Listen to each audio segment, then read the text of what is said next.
Hey everyone, Cooper here, host of the fine podcast you're listening to. I just want to let you know that the episode you clicked on has a format that is very heavily inspired by a podcast called The Bookening. To be clear, our thoughts and opinions in this episode are our own, but the format is very similar to this podcast. I just wanted to give you a heads up and give credit where it is due. With that out of the way, enjoy the show. Coming up next, Booking It reads, my main man, Tremain, Johnny. Wait, what? Johnny Tremain. Oh, okay, gotcha. Yeah.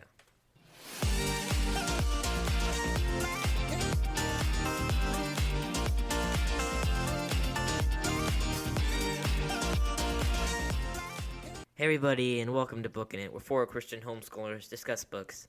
I'm your humble and eloquent host, Cooper Cobbs, and I'm joined today by my good friend, Matthew Killingsworth. How you doing, Matthew? Howdy. I'm good. For those of you who listen every week, you know there are two more people on this podcast. Isaiah, he's been working hard this week, and he had to catch up on some school, being a good man, right, Matthew? Except that he missed this. Yeah, that's okay. We don't judge. We don't judge here. Tanner, meanwhile, is on vacation. All right, so Cooper, I got a question for you. I'm looking at the script here, and it says baggage, now called history books. Would you like to explain this? Welcome to a segment I like to call History Books, formerly called Baggage. We're changing the name because History Books is way better, and it goes with kind of the theme of the podcast. Wouldn't you agree, Matthew? Matthew, give me your History Books with Johnny Tremain. Yeah, let's open the history book of Matthew's history with Johnny Tremain. That's so bad. All right. Yeah. I'm not saying give me your baggage, okay? Just give me the history. All right. So my history with this book, Johnny Tremain, is I had to read it for school. And that's pretty much it. It was like 2 weeks ago, something like that. Yeah, 2 weeks ago. Yeah, is yours any different? Yeah, it is. It's Okay. Cooper, Yeah. tell us about your story. Yeah, so John Tremain, this has been on, okay, no pun intended, it's been on my bookshelf for a long time, not on mine, but like on the school bookshelf outside my room, and Mom has always been like, dude, you gotta read Johnny Tremain, and I was all like, yeah, no, I don't really want to read Johnny Tremain, and then she took me to a friend's house, and Mom told the friend's mom about me not wanting to read Johnny Tremain, and she was like, Jonathan, which was my friend's older brother, tell Cooper how much you like Johnny Tremain. He's like, it gets better. But I still didn't really believe him, even though anyway. A couple years later, I picked up and tried to read the introduction. Well, it was in the first chapter, and I think I made it past like the first paragraph, and I kind of failed. But this was like a few years ago, so I don't think I really would have liked this book even if I had read it a few years ago. But then I read it for school 2 weeks ago, and I was like, I have to read Johnny Tremain, But I was, being a more mature self. I was so mature. I was more like, yeah, I think I can read this now. And I read it, and I actually enjoyed it way more than I thought I would. So that's kind of This is my favorite book we've had to read for school this favorite book, yeah. Yeah. I think I would say it's a close first over Call of the Wild. I think. Yeah. I agree. This one's it's pretty dense. Mm-hmm. So, what are your opening thoughts though on Johnny Tremain? I like all the history in it, and like I know it's historical fiction, but there's still a lot of historical accuracy in it. Yeah. I thought that was good, and like how involved they made him with all the stuff going on in Boston, and with all the other leaders and like founding fathers whose names you've probably heard. Samuel Adams, Paul Revere, all those guys. You're probably like, how did I hear about this Johnny Tremain guy? That I know. Yeah. Yeah. That's literally what it is. I mean, because you're like, gosh, I feel like I could be there. Yeah, no, they definitely drop you right in the middle of the time zone. Yeah. Yeah. I mean, definitely. I think that it's well written, even though it's dense. Oh yeah. Yeah. It's good.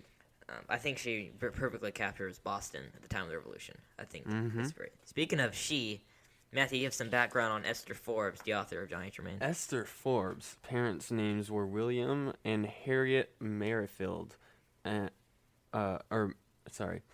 mom's name was Harriet Merrifield Forbes.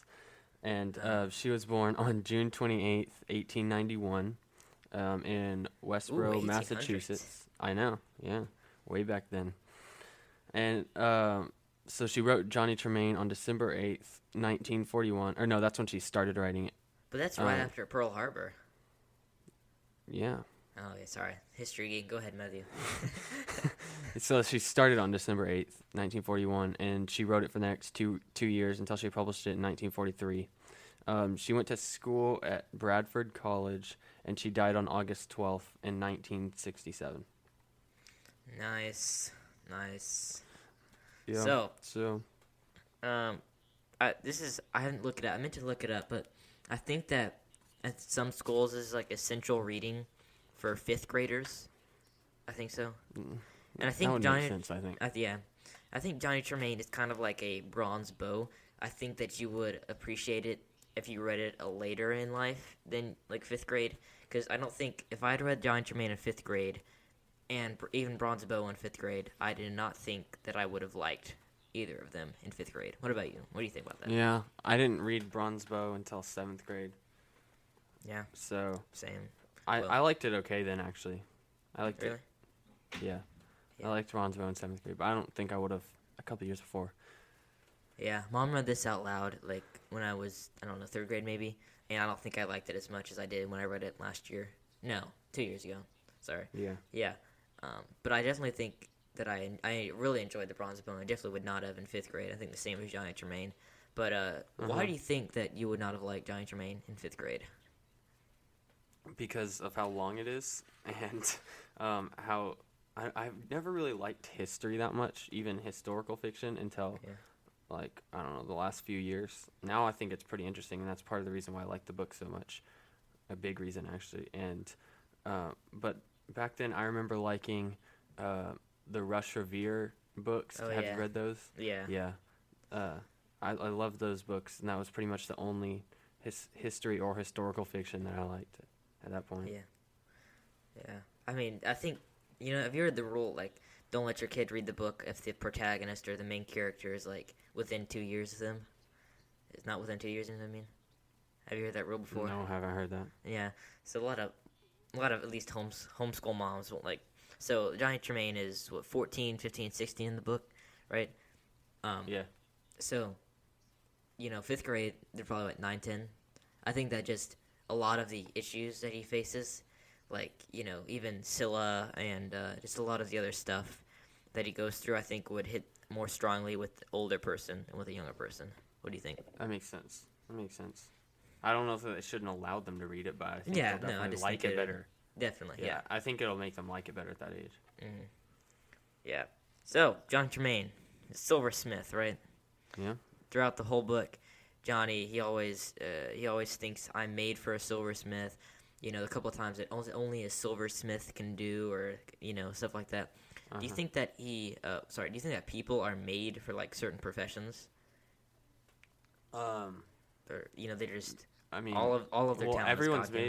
Everyone's made for a purpose. Yeah. So, I mean, but only God knows that. So he thought he knew, and he had like all the pride, and he was so like proud of himself to be silversmith, and he liked to brag about how good he was, and he was, everyone envied him and everything, and he loved all the fame that he got from it. But that's because he thought he knew what God's plan was for him, but he didn't. Only God knows. So I think, yes, everyone is made for something, but they don't always know what that is until God chooses to reveal it. How much you think of what profession you end up being is God-given, and how much is like your own hard work? I think it's all God-given. In what way? Like, even if you worked really hard, God could still, cause you to get in a car wreck at any random point or anything, it's like. Yeah, every day you think like every day is God-given. Everything is God-given. So even your hard work is God-given. Right. But yeah, that makes sense. He made your body able to do the hard work that you do, or like. Right.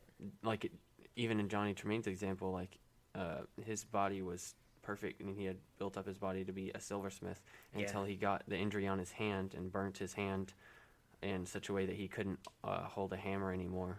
Right. And so, and like it was God given that he had the ability up till then, and then even the injury we find out was God given because it benefited him in other ways. Mm-hmm. Yeah, I mean, at the end of the book, hey, spoiler alert, people. This is spoiler. He so in the beginning, he gets his hand injured. At the end, he gets it healed, right? And I think the endings are not great. I'm gonna go ahead and say that the ending is not great. You know what? What do you think of the ending? What do you think of the ending, Matthew? Yeah, it's not the best. Yeah. But I'm not too salty about it. I think the book was good enough. Yeah. I mean, because, like, how are they going to end a story about the beginning of the Revolutionary War well unless they end it at the end of the Revolutionary War? So, I mean, they had to just kind of cut it off at some point, or she had to just cut it off at some point. But it's more the fact that, like, he gets his hand back and they don't do anything with that. And it's more of like I sure hope he becomes a silversmith again. But, you never know, right? Yeah. He might marry Scylla or he might not. You never know, Yeah. I think that's also really frustrating for younger kids, too. So, John Tremain, working on a son. Well, actually, let's go back a bit. So, John Tremain is apprenticed to Mr. Lapium, the silversmith, and he seemed to think that piety, or religion, and patriotism were mutually exclusive, or, in other words, could not coexist. Do you think he was right in this? What do you think? Patriotism. Wait, how And did you say religion. that? And religion. Or piety, yeah. I don't think how he thought about it was necessarily true. Explain your thoughts. Well, like, think about it like this. So, what if there's somebody on a Sunday who's out of food in their house and they're really hungry and they need to go to the store to get more food? But if all the people that work at stores are like, it's Sunday, I'm not going to work at a store. No, that's not what we're talking about. Like he's saying, like, you couldn't be like a patriot in like the way that you're passionate for your country or something like that, and you're willing to kind of, I don't know, they used it kind of like a slang word kind of here.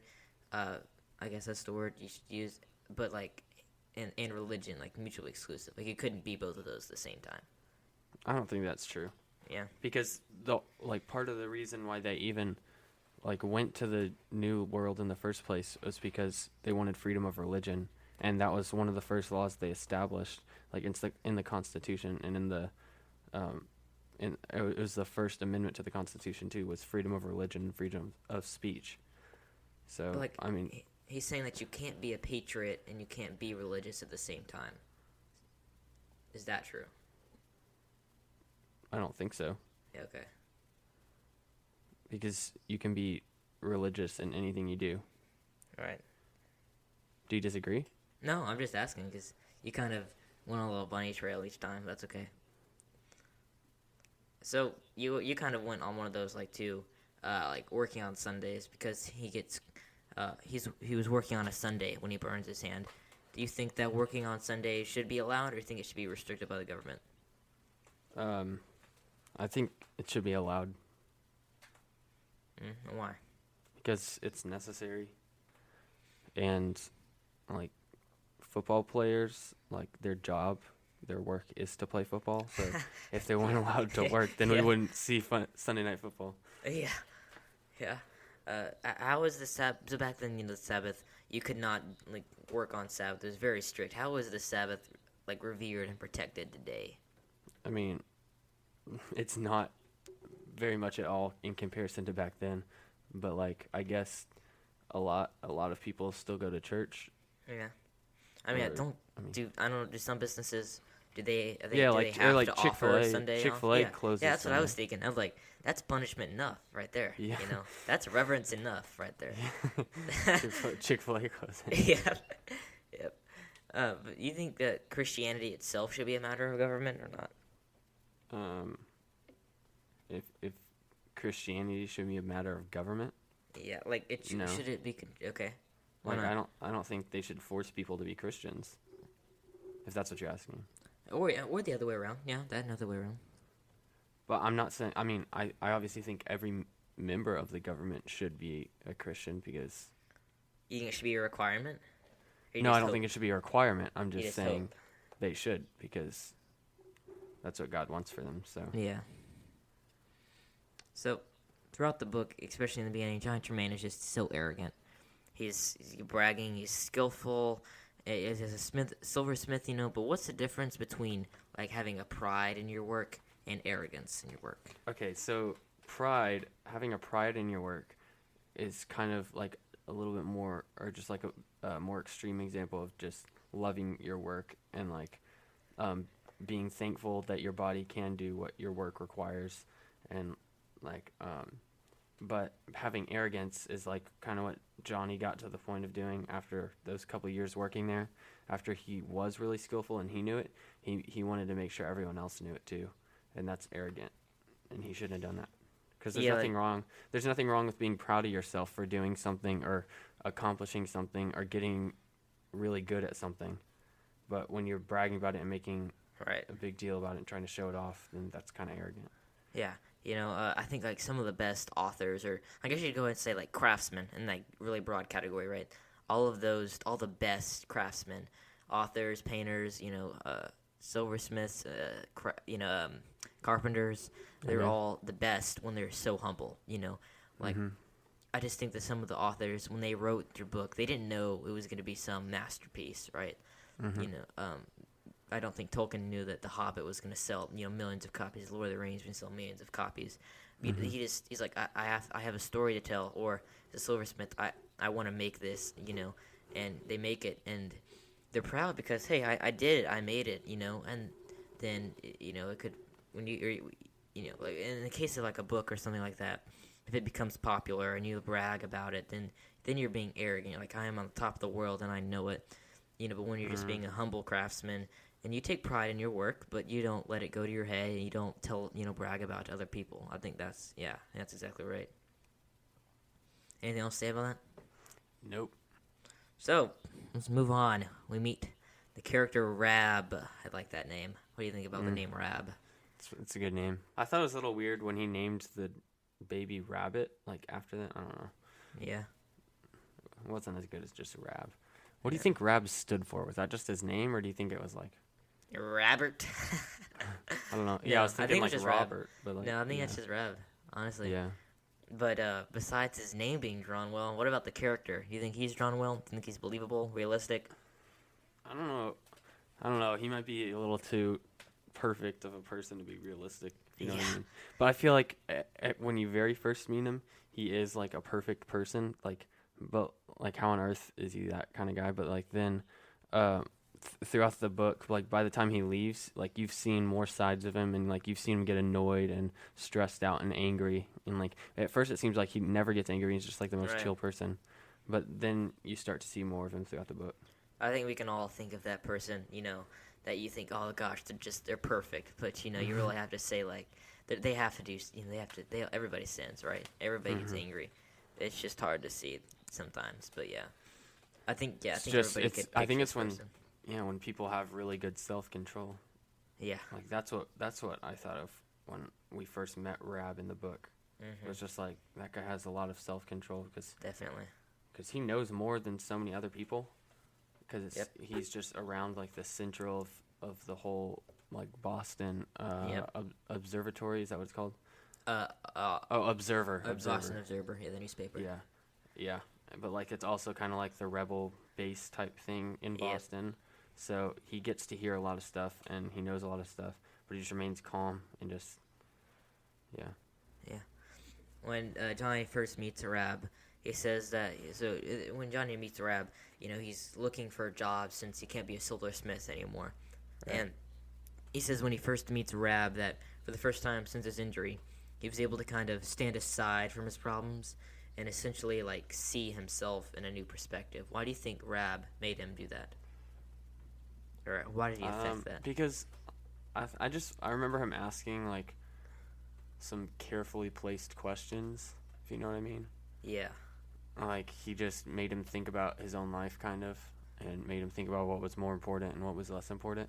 And he was kind to him. He gave him food. He offered to let him like share his little attic room if he needed a place to sleep, and he offered him a job there too. So yeah, I like that scene where Rab's uncle is like, Johnny's like, hey sir, can I work for you? And he's like, hey Rab, can he ride a horse? He's like, like, you learn to ride a horse? Yes. He's like, well, the Rab said it has to be true. Yeah. Yeah. And then Rab was wearing the white shirt and comes back in. And the two other guys have ink all over them, and he has no ink on him. Yeah. Yeah. He's like perfect child. Yeah. Yeah. I like. Well, what are the character in like other books can you think of that like remind you of Rabbit a little bit? Like, well, obviously the first book I think of is Harry Potter. Kind of like Are you kidding me? Bill Weasley. Bill Weasley, You know what I'm saying? really? You know what I'm saying? Everyone's like he's the coolest guy ever, and you know what I'm saying? Yeah, a little bit. And like I just don't think like we get enough, enough of Bill Weasley.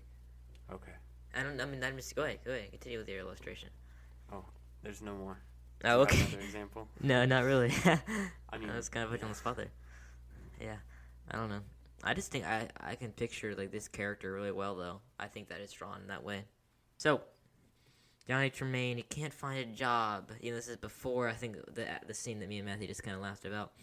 So Johnny Tremain, he's actually related to this uber wealthy family in Boston. So he goes to the Lights, which is their name for a refuge. And his mom, who died, she's related to the Lights, and she tells him never to go to the Lights except if you're at their lowest point. So he thinks, I'm at my lowest point.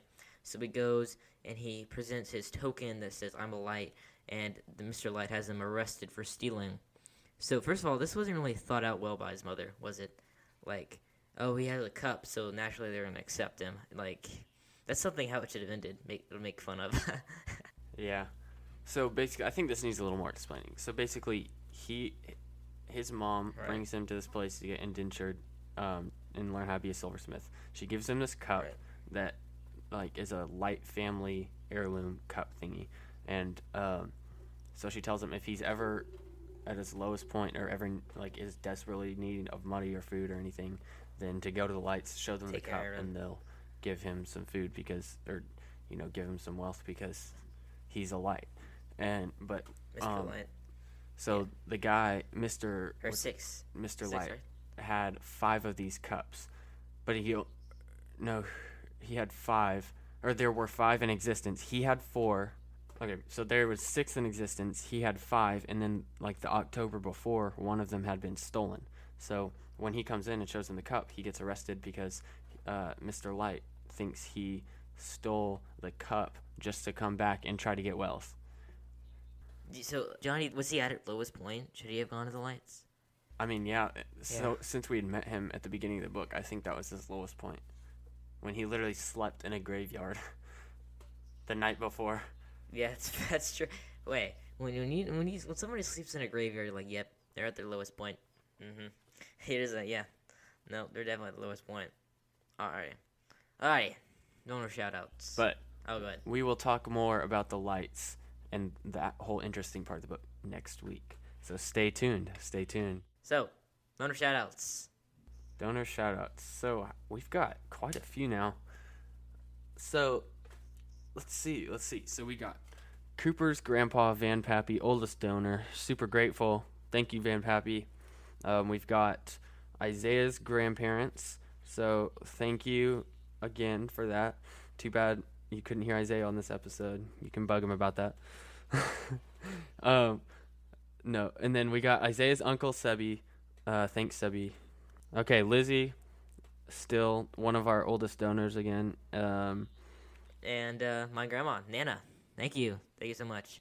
So, Matthew, if someone wanted a donor shout out, what would they do? They would have to go to patreon.com/bookinit and click on any of our 4 different donor tiers, and all 4 of them include a donor shout out among other benefits. That's right. What are some of the other benefits, Matthew? So, for example, you can get a merchandise item every 3 months for $20 a month. For $10 a month, you can listen to an exclusive episode every single month. That's right. Which we did the Giver last month. You'll have access to that if you donate. And we're doing Giver Part 2 this month. And then after that, we've got some special books for you guys. Yep. And then for $50 a month, you can choose a book/series that we do once a year. You can't donate for whatever reason, please go to your favorite podcasting app and give a review for us. We'd really appreciate it. It goes a long way in just helping us continue to be able to make these for you guys. So, without further ado, we'll see you next week. Yeah, keep on booking it.